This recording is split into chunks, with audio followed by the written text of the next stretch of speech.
3, my teacher told us to draw a picture with the different features depending on our personality. If you were born in January, you drew your hair like this, and if your favorite color was blue, you drew your mouth like this. Our head shape was determined by our gender. I had to do the oval since, at the time, I was identifying as a girl. But then, on the other side, I flipped the paper over and I drew the circle, which was the symbol for the boy. And I followed the exact same steps on both sides, save for the hair, which I made short on the boy side. And I remember feeling really happy about this drawing in a way I couldn't explain. But my teacher misunderstood what I was doing. She told me not to draw on the back side of the paper. So I apologized and erased my boy drawing. And erasing that drawing, I felt like I was hurting myself. I remember sitting cross-legged on the ground, staring at the penciled remains of my boy drawing, and then I flipped the paper over and stared at my girl drawing. Its long hair, its oval head, everything about it. I remember feeling so upset in a way I couldn't explain. Nowadays, I guess I'd call that dysphoria. Dysphoria, for those who don't know, is a medical condition in which a person experiences discomfort or pain related to their assigned sex. This teacher was actually super helpful throughout my whole transition, but in this moment, I felt this message louder than anyone else. This message that was, you can't do this. Whether that was true or not, it didn't matter. I still got this message. I didn't come out officially until next year.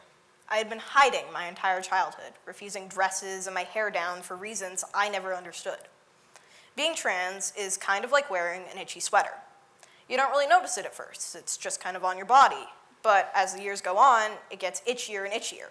Eventually you can't work or play or do anything because all you can think about is how itchy that sweater is. And then one day, somebody comes up to you and replaces the sweater for a hoodie. And it's really weird at first. You almost want to put the sweater back on for a minute because you're so used to having it on. But eventually, it feels amazing to not be wearing that old sweater, and you embrace the weirdness. At least, that's my experience. So, how can you help somebody take their sweater off?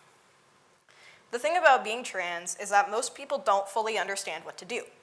People are so scared of saying the wrong thing that they often don't say anything at all. In some ways, that hurts more than blatant ignorance or hatred.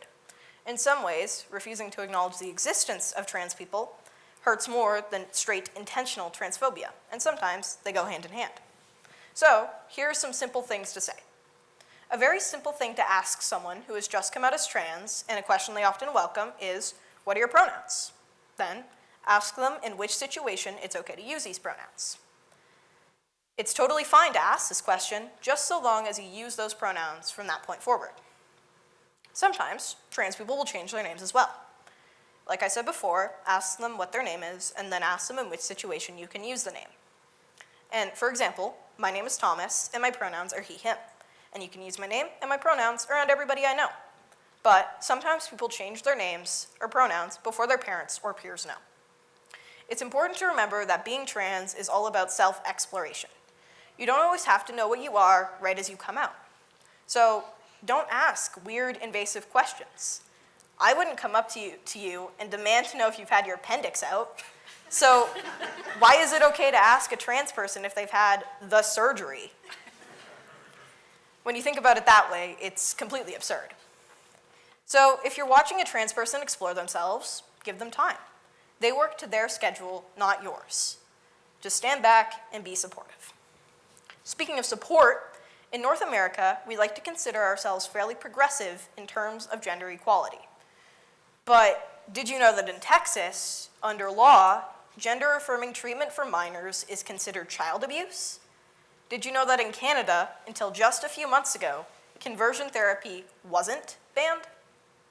These are the kind of things that aren't being taught in schools. And I understand why to an extent. But queer history is human history. And it sometimes feels like it's almost being skipped over in classes. If you're an educator, look into famous figures, rights, and movements and teach your students about them. Marsha P. Johnson, who ran the first Pride. Elliot Page, an actor who recently came out as trans. Alan L. Hart, who discovered X-rays could detect tuberculosis and save thousands of lives. These people, these trans people, have changed history as we know it, and many don't even know their names. Another painful aspect of being trans is sex ed. They mention trans people in sex ed, though it's often in passing. And whilst the language they use is pretty accurate most of the time, that doesn't mean it's relevant. I'm not saying transgender sex ed applies to a majority of people, but if you're friends with or are dating a trans person, it's important to know what they're going through. Even just teaching about more basic things like surgeries, hormone therapies, and the like could be a super helpful change to make in someone's life. The last point I want to make in this bit is about bathrooms. I'm sure you're getting tired of hearing me talk about bathrooms, and I'm sure you're getting tired of hearing me talk about bathrooms, and I'm getting tired of talking about bathrooms. But I'm also getting tired of going out, needing to use a bathroom, and finding nothing. It's either use a men's bathroom and feel uncomfortable, or use a women's bathroom and feel dysphoric. And if there is a gender-neutral bathroom, which there isn't in this building we're in right now, it's often locked, which is really absurd because gender-neutral bathrooms sometimes double as bathrooms for disabled people or people with families. It's honestly ridiculous to me that there are so many barricades for some people to use bathrooms. And there's really no easy solution to this, since no matter what you do, people are going to be upset. If we do away with gendered bathrooms in total, it could put some people in a potentially unsafe situation. Installing new bathrooms could take a while, and people might complain that it's a waste of money. And even putting rules in place won't stop ill-intentioned people from hurting others. I honestly believe that the best solution is to build new bathrooms or expand on current ones. In my school, for example, there's 2 bathrooms right near the gym that nobody really uses. And there's a plan to, in the next 5 years, knock down the wall between those 2 bathrooms and convert them into a large, safe, gender-neutral bathroom. We could even do these at places like elementary schools, which ties into my next bit, which is that supporting trans kids from a young age is a lot simpler than people think. Some people think it's inappropriate for little kids to know, but you don't realize how much it's helped until you live that life. My parents were always really good about me being more masculine. They let me wear the clothes and shirts that I wanted, but some people aren't as lucky. If there's a little kid that's showing signs of being trans, that's really all they require. Letting them wear the clothes that they want and putting their hair the way they want it. And if they're not trans by the time they hit middle school, that's fine. Just because a kid plays with trucks in the 1st grade doesn't mean they're going to grow up and be a trucker. But if they do grow up and be a trucker, or in this case, do grow up and be trans, then it fosters that support from a young age that this is okay, you're allowed to do this. In the beginning, I mentioned a story about drawing myself in 3rd grade, how the different features depended on our personality.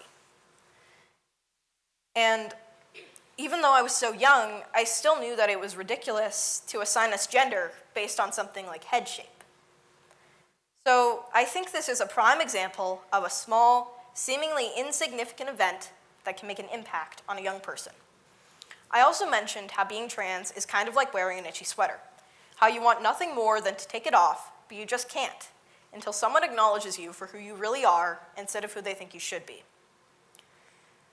If you want to engage in a conversation with a trans person, the general rule of thumb is just treat them like they're a normal person, which they are. Don't ask weird, invasive questions. Just treat them like they're a person and give them space. See, I have a lot of people who love me and support me as I stand here today, but really, they've heard all of this before. I've really been telling people all of this since I was 10 years old. Thank you.